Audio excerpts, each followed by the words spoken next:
Hello, everybody, and welcome to today's episode of Trade the Chain. I'm joined by Doug, the everyday guy, DeRosa, and Trade the Chain's Director of Research, Nick Mancini. Thank you for joining us today. Really appreciate it. As the title explains, we're in a dumpster fire. I think we're in a dumpster fire. I feel like we're in a dumpster fire. Doug, you feel like you're in a dumpster fire? The dumpster fire. Yeah. Okay. Yeah. I mean, the markets are definitely it's just keep an eye on them. A little leery right now. I think we're going. Well, I'll leave it for Nick to explain. But in the meantime, let's head over to the macro market. We have our total market cap sitting at 1.14 trillion on the Trade the Chain dashboard. Bitcoin down to 23,859. Down 1%, sitting at a neutral stance of 47 out of 100. Ethereum is down 1877, sitting at neutral as well, 49 out of 100. Now, we did enjoy a good weekend where we had prices just, go up and everybody was happy. But, majority of people calling it a bear market rally. So we're going to get into that as well with Nick. But if you go to the hottest on Twitter, you got Spell Token taking the lead, and not only is it up 301% on the social media clock there, it's up 20.74% in price action. So Spell Token just knocking it out of the park in the last 24 hours. We got, let's see, Civic SVC, which took a run. We tweeted that out yesterday, that trade.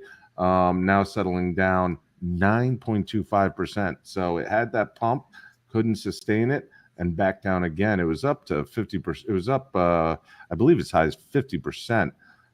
Really crazy. We have the never gonna die meme coin Dogelon Mars, ticker Elon, hitting the number 6 spot there, up 194%. Everybody everybody in the Elon group hoping for a Binance listing. That's what's coming down to. I honestly think that Elon would have had a Binance listing if we hadn't gotten to a deep bear market at the timing we did. The next one, CHZ Chili's. This one's hitting the meter up 170% on social media. Price action up 7.5%. And I gotta give a shout out to someone on this show who put it into our Thursday Coins on the Move newsletter as a pick, and boy, did it outperform. That would be the everyday guy who did that, just FYI, folks. He's gonna hate me for shouting him out. I watched three soccer matches this weekend. I mean, I'm hooked now on soccer. I don't know. I can't wait for football season. Why do you bring up soccer when I bring up the Chili's token, Doug? Because it's soccer related with Socius and fan engagement and soccer teams and stuff. That's right. Yep, that is right. Hitting the top price gainers 24 hours. Obviously, Spell knocking it out of the park right there. You got Fest. You got Doge. Doge had a pump. I know Doug got excited over the Doge pump as well. And OGN at the end. Most bullish coins in daily sentiment, CKB, 92 score, NMR, 89 score. We also have our most bearish coins. Number one bearish coin is Cell Token. It's sitting at $2.44 with a 22 sentiment score, but it was in the upper $3. Am I not mistaken on that? It was 370, I think, at one point. Yeah, it was 370. I didn't follow it when it went up to past the $3 mark. I mean, that's just a risky gambling bet at best. It's not really prudent investing at that point. Poly, Cream round out the bearish ones at 26, 27 scores respectively. Going into the macro daily here, we got 1 hour price chart. Everything is about neutral. Got some red, got some green. Nothing flying off the park. We could do a 1 hour change and see what is outperformed in the 1 hour. Of course, we got another a beautiful coin there, Terra Luna. And I was being facetious, folks. Up 3.4%. Casper, CSPR, up 2.5%. Good for those guys. I know them. I'm neighbors with them, doing their thing. So one thing, let's see, here we got the Chili's chart, bringing it up once again. You can see how that price action just elevated and kept going. A lot of volume on the pump. So good job, Doug. Thank Nice job, Doug. Nice job, Doug. Thanks, everyone. No pressure going forward. Nick, what do you got for us today? So I think the biggest data point that's worth mentioning is the lack of strength compared to, or crypto's lack of strength compared to the equity's strength. Just a quick kind of overlay, you can see where we kind of almost flipped an entire script over the weekend. Well, I mean, not exactly over the weekend because, you know, S&P isn't trading, but as soon as we kind of flipped into early morning on the 15th, we started to see a serious amount of weakness in Bitcoin compared to the S&P. Bitcoin is down, I think, over 1% today. The S&P is up over 0.5% today. So, you know, very interesting to see that going on, considering how A, closely we've been correlated, and B, you know, just the fact that, you know, strength in one has typically led to some strength in the other. Equities are at a major resistance area. So we're at the 200-day moving average on the daily chart.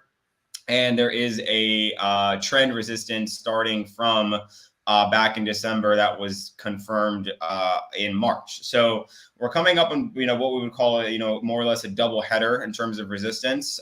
So we've got, you know, that POC at 4,400. We've got the trend line. We've got 200-day moving average. So this is where you would start to expect equities to cool off or show some serious strength to kind of quote unquote bust through these resistance levels. So the fact that Bitcoin has not been able to break above 24.2, which has been my kind of my major trend for this entire rally.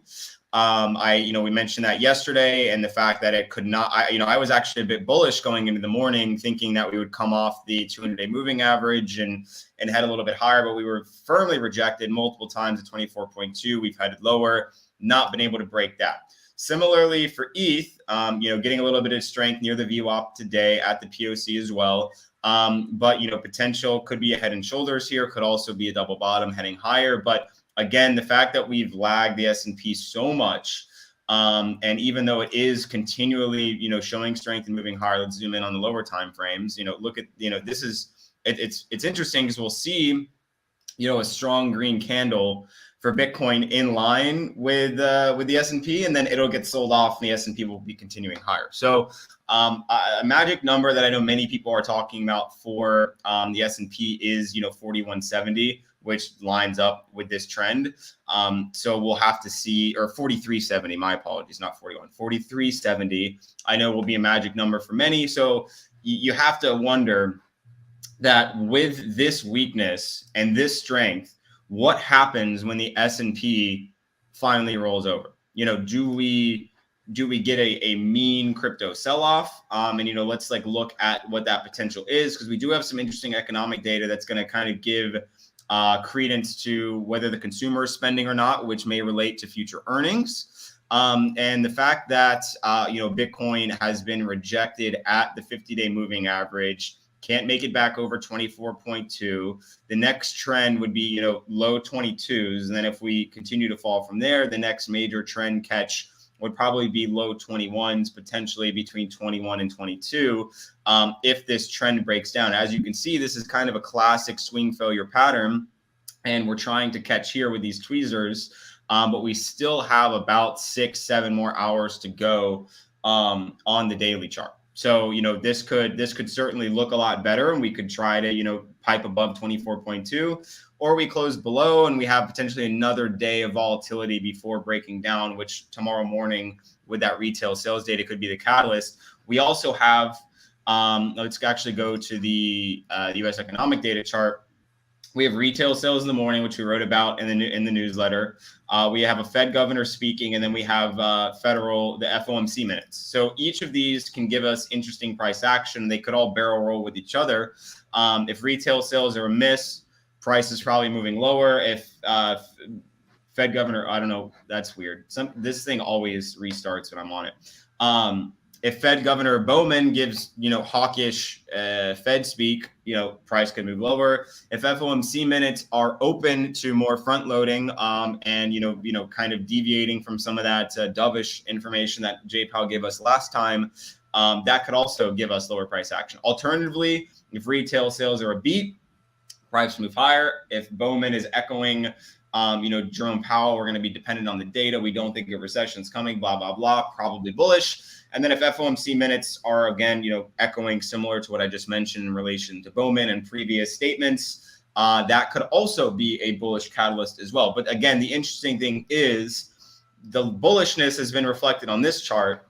The bullishness has yet to be reflected in crypto charts as it relates to the start of the week, which, in my eyes, coupled with bearish daily sentiment on Bitcoin, bearish daily sentiment on ETH that could be rejected at the neutral level, that to me is setting up more of an opportunity, I think, for bearishness in the near term rather than bullishness. I would be very curious to hear both of your thoughts. But, looking at this daily is not entirely inspiring if we cannot hold above 24 at least and 24.2 ideally. I mean, I for one am temporarily bearish in this state of the market. I really do think that we're coming out of a relief rally, and we're going to have things head lower for a little bit. At the worst case scenario, I see us being range bound for really the remainder of August. But my hopes of having a major up month before going into Fed September is kind of dashed for right now, at least for the next 7 to 10 days. Yeah, my thoughts just are that we are again approaching the season where the quote real traders come back off the beach, so to speak, right? So the smart money comes back in, and I said maybe about a week or so ago that they're salivating at this market given the macro headwinds. Again, the inflation, those hikes really haven't taken effect and haven't flowed through the economy. Again, we're probably looking at another 75 bips in September. Some housing data came out today. I think it was 16% of all contracts were canceled in July. So now you're going into also By the way, that was a record. Yes. So now that's a headwind as the spring shopping season, I guess you could say, is the best for housing, or families want to get, a line for their kids to get into school. So there's no longer a tailwind for that. You're actually facing a headwind, which is the fall slowdown. So a lot of things going the wrong direction here. You're right, Nick, that sets us up for a down wave. So we've had an uptrend within a clearly defined downtrend in both markets. And so now what's the next trend? Is it continuing down in the overall trend, or still going with this counter trend? There it is, Nick. We laid it on you, man. Okay. No, I mean, I think things are stacking up in the direction where, so I'm still of the idea that based on what the Fed is giving us, like we may not see the lows again. And we've been talking about this, back and forth for a while. Although that's still in play in my head, doesn't mean that there's not going to be recoveries and volatility and 25 to 50% pullbacks in between. Now, I think a lot of people were maybe in my camp and were maybe a bit overzealous. I think, more people were started to expect that 28K number. And I think that was in play after the weekend until we started to see this weakness in comparison to equity. So, I mean, you have to, the thing about trading is you have to be able to change your mind when presented with new data. What Doug said in related to housing, probably a little bit, scary. The recession numbers are coming up. So that's why the recession word again is coming up more. That's why retail sales are going to be important, because we want to understand, is the consumer continually spending? Are they pulling back? Because that's obviously going to affect how our economy rotates.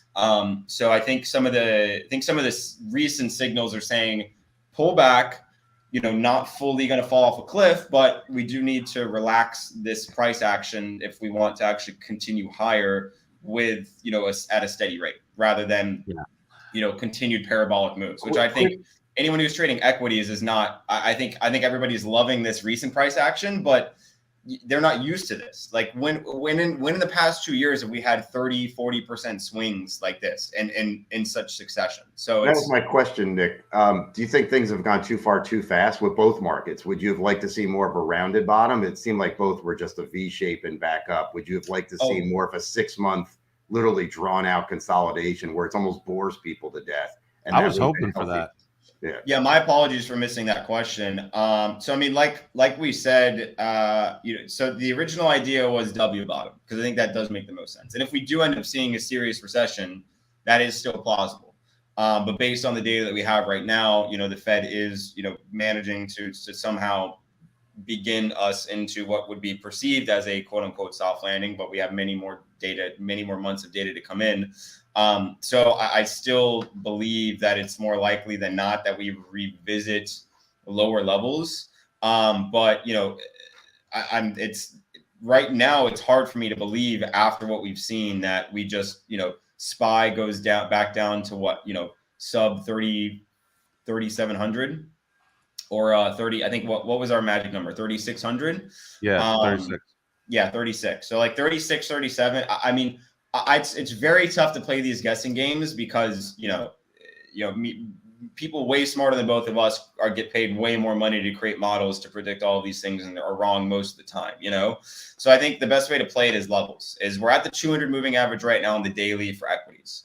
The next level that I would want to see hold, if this is rejected, is the 100-day moving average. If the 100-day moving average fails, then we have serious problems. But if the 100-day moving average holds, which would likely be around 4,100, 4,200, like I said before, if we can catch 4,200, then we're good to go likely throughout the rest of the year. If 4,200 breaks, then everything is in play, in my opinion.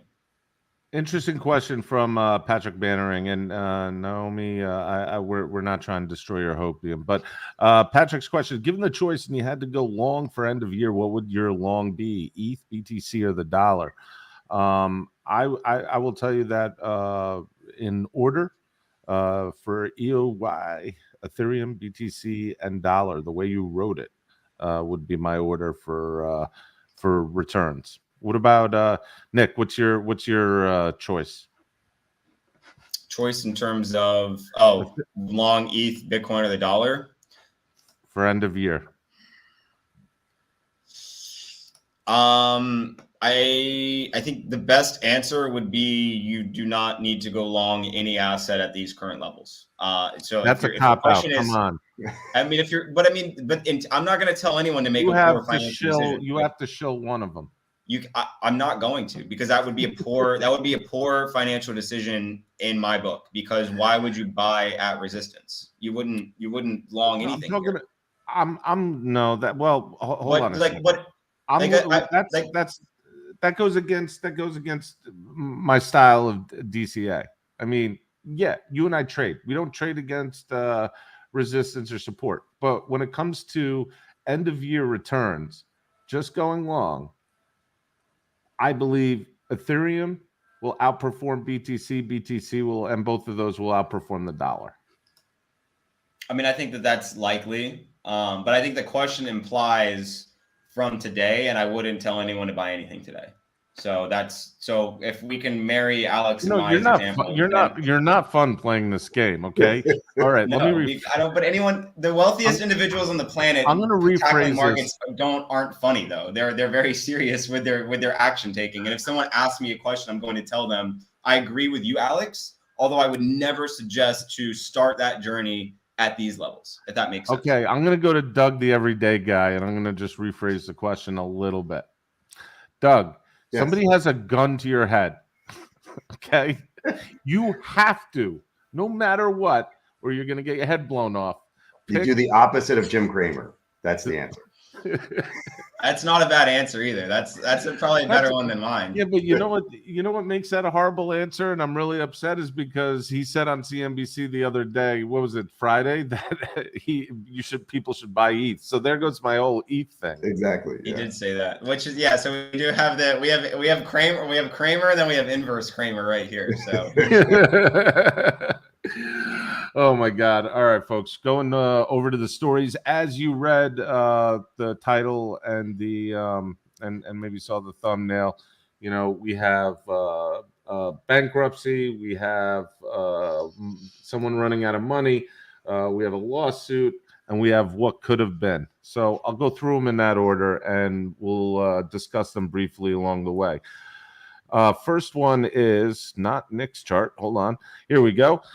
First one is HODLer. If Now, Singapore-based company, very much like a Celsius type company, loan arbitrage.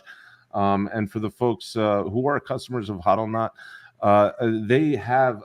they stopped withdrawals about a week or so ago, just like the usual, cadence that we've been hearing for the last 6 weeks, 7 weeks from companies. But they did officially file with the Singaporean authorities in what is basically regarded as their version of Chapter 11. So it's so that they get protection from creditors, and they don't get put into forced liquidation. So just another, really a tragic end to a company that had become famous on Twitter and, relatively influential, and was rated one of the most influential firms by a number of publications over the last couple of years. So, it's unfortunate. I'm really sorry for anybody who's a customer there, as a lot of our fans are going through Celsius and Voyager right now. Speaking of Celsius, let's go to the next one. Crypto lender Celsius on pace to run out of cash by October. Now, this is not good news for anybody. The firm, which filed the bankruptcy protection in July, is also short $2.8 billion in crypto assets, and it seems that this hole only gets bigger every time there's a court date, which is basically almost like a gender reveal party, only it's called the balance sheet hole reveal party, because the hole just gets bigger with every single court date. Now, Celsius, their balance sheets, they're displayed in this CoinDesk article. They're really not doing so well. I mean, these balance sheets are a huge mess. It's gotten worse as transparency has been forced out of them, and their customers, I feel so much empathy for, because this dumpster fire is going in a very different direction than how the Voyager journey through this process is. Doug, what are your thoughts on Celsius running out of money? And may I just, before you answer that, we all read the article, and I didn't put it up here, that was basically discussing how Mashinsky in January took over as head of trading from his CIO, which many people had a problem with, and did really bad trades. Lost a couple $100 million just in the month of January, February, trying to, trade the market. I think transparency is probably an appropriate term here, in that, not that Voyager has been more transparent, but their process has a lot more transparency, right? So there's dates, target dates. There's a lot of information that's being provided. Celsius, this was really the first information that we've had probably in a month or two. They've really been in the dark. Bashinsky's not commented. Again, transparency around your operations. Obviously, we would have liked more transparency in Voyager, at least in what their loan book was. But, this firm, did anybody really know that they had a mining operation, that they were doing internal trades, like you just said, where literally they sold a bunch of BTC in January and bought it back the next day for a $50 million loss. So the lack of transparency at Celsius is just totally different than Voyager. And my heart goes out to the Celsius people, because this story just sounds a lot different than Voyager's. Voyager sounds more promising. This is getting less promising by the day. And to your point on the report, just the cash flow burn, like, they're still paying salaries. I mean, again, I understand they have employees and people have lives, but who are you acting on behalf of? Your employees or the creditors, right? You're burning cash, and you're paying salaries. You're supporting your mining operation. It just seems like they're really using cash, not in really the most appropriate way. So that doesn't sound like that news today really helped anybody that's a creditor or a customer. So did you guys see the recent news that apparently Mashinsky took over trading? Yeah, during one of the Fed decisions, and traded hundreds of $1 million. I think he sold hundreds of millions of dollars of customer assets and then bought them back at a loss because he mistraded the Fed decision. I retweeted that today and shared that in the Trade the Chain community, because it's just what in the world, how is that legal? I don't know how. Maybe I'm just that ignorant, but I didn't realize that someone could literally say, I am now going to trade all of these assets and I'm not going to have any risk protocols or anyone to tell me otherwise. Like that just seems Well, insane. I think that, you know, and I was in banking before, so people think that they need to understand if you have a small community bank, they don't do a lot of esoteric investment banking stuff, right? So it's really just a straight loan book. You take in customer deposits, you're doing, you know, car loans, small business loans, mortgages, right? It's really nothing exotic. So if that was the model, unbank yourself, pitching it to that person, well, they get that, right? My local bank pays me out 1% in a CD and they're doing stuff I can do, right? If you're, you know, a bigger investment bank or like a Wells Fargo or somebody like that, yeah, they are doing some of these things that Celsius does, trading operations. But still, I don't think that's how it was presented to people. Unbank yourself. It was like, hey, just get a better yield. But no one really thought, oh, we're doing Bitcoin mining, trading, and all this exotic stuff. If they did, I don't think people would have, you know, put their money there. So. Yeah, it's really ridiculous. You know, I had him on the show before, and you know, very enthusiastic, very confident in himself as an entrepreneur. Um, this business was just extremely poorly run to the point of maybe, you know, against the law in some of the practices that they had. And just to go ahead.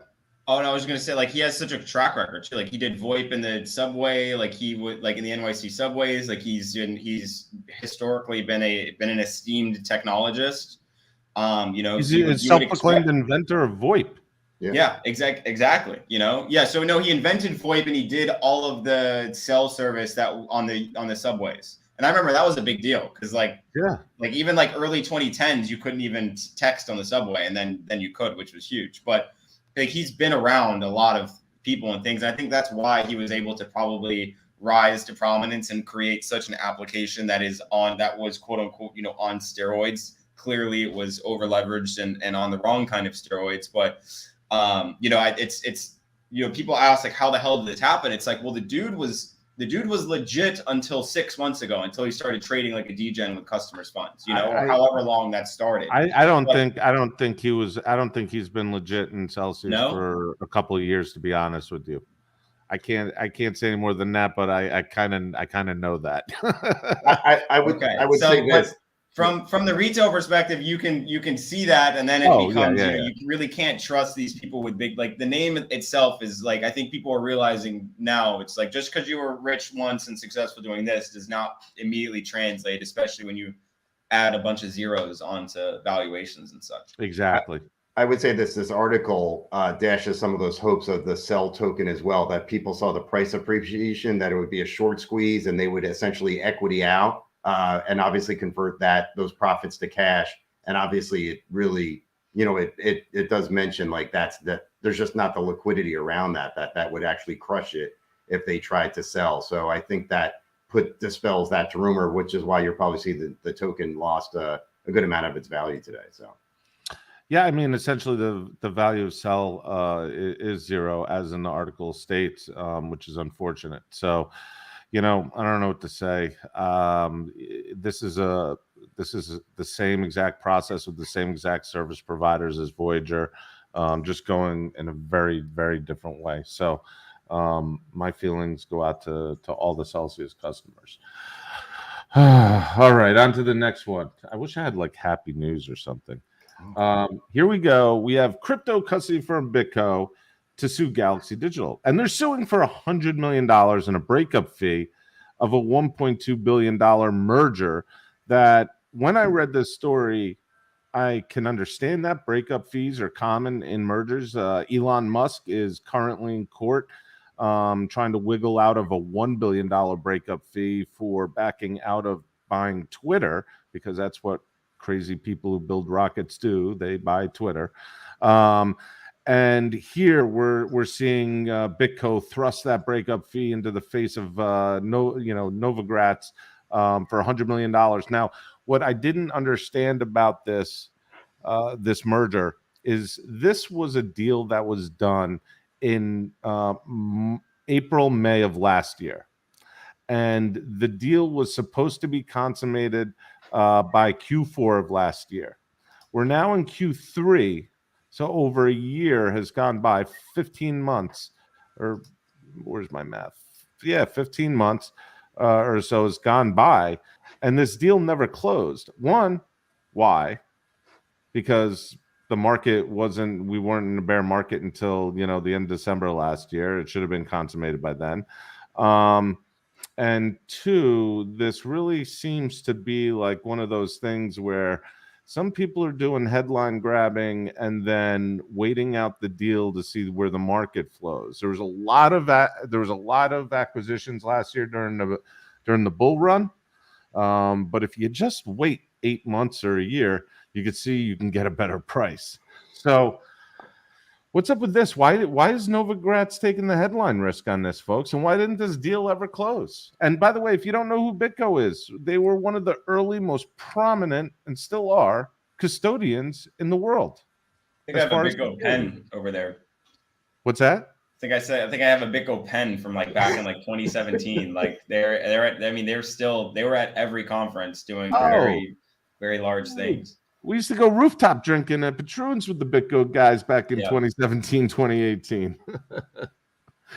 I don't know why. I think it's very much like you said before, though. I mean, why pay a high price when you can pay a low price? I mean, it's the Elon Musk scenario. We don't know what the hell is in the contract. We just know a deal was made, and we know that there's certain things outlined, and we know that these lawyers are both incentivized and can drag this thing out for as long as humanly possible, because everybody's going to get their fee in the long run. So I don't think this will be solved soon. Anytime you're incentivized to make things as long as possible to squeeze all of the juice you can out of whatever it is, this ain't going to get solved tomorrow. And they'll probably go back and forth until someone agrees to a lower price and everybody calls it a day, is what I would assume. Or Novogratz can continue to drag his feet through the mud and have BitGo, do whatever whatever jockeying goes on in the New York crypto scene still. Alex, I'm sure, is more privy to that than I am with where his drinking pals like to hang out. But I have a feeling that it'll eventually get solved. It'll be for less money, and lawyers on both ends are going to party very hard when it's all said and done. That's my prediction. I think you're probably correct in that statement. But before Doug chimes in, because I see him just biting at the bit, wanting to throw a comment in. I know, I'm joking. One interesting thing, going to the BitGo side of the deal, they were getting paid in stock as well as cash. Now, Galaxy's stock gets traded in Canada. He's planning on listing it on NASDAQ. He said that for a long time.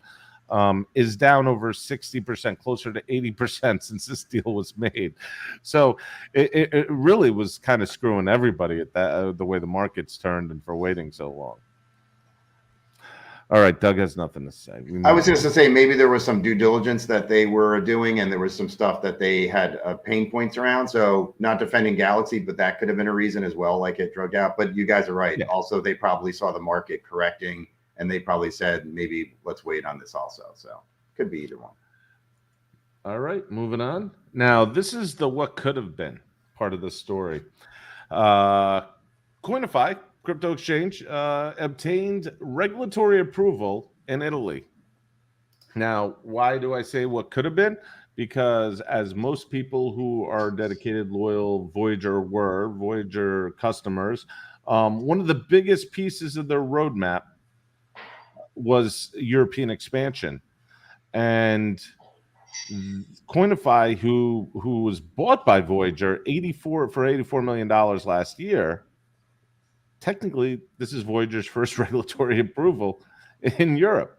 And this could have been part of an idea for the roadmap all along. Maybe this was a huge strategic move in order to streamline Voyager being able to piggyback into European regulation. I mean, we'll never really know now, but it brought a little tear to my eye, because I was really hoping for European expansion as a loyal Voyager customer, and how that growth was really going to make the platform explode. Another interesting fact before I get to the guys is that as you see here, last August, Voyager acquired them for $84 million in stocks and cash. But during this bankruptcy proceeding, they had an offer, I believe, for $4 million. Big, big disparity from the middle of a bull market run to now. Again, going back to the last story and now hitting on this story, prices changed dramatically. So that being said, Doug, you're the everyday guy. You have a Voyager account. You were wearing the purple and white, uniform running through the streets. Is this a bittersweet kind of headline that's happened after postmortem?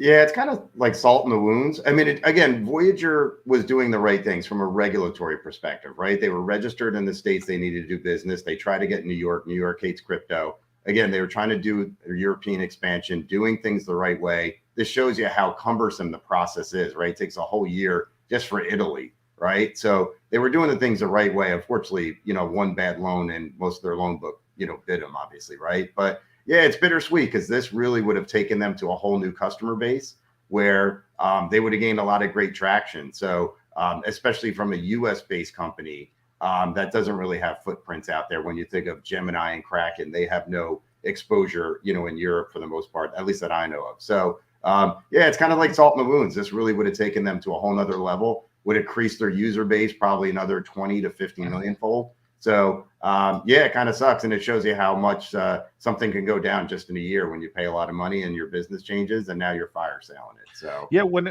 the roadmap was kind of laid out there with the debit card, and they still had New York approval and Canadian approval to go and stuff like that, and European expansion. European expansion was my when Lambo moment for Voyager. Honestly, last year my cards were just on the when Lambo European expansion moment. I thought I was going to blow up the team and their exchange and be huge beyond belief. But now I'm just when Hyundai. Nick, what are your thoughts on this?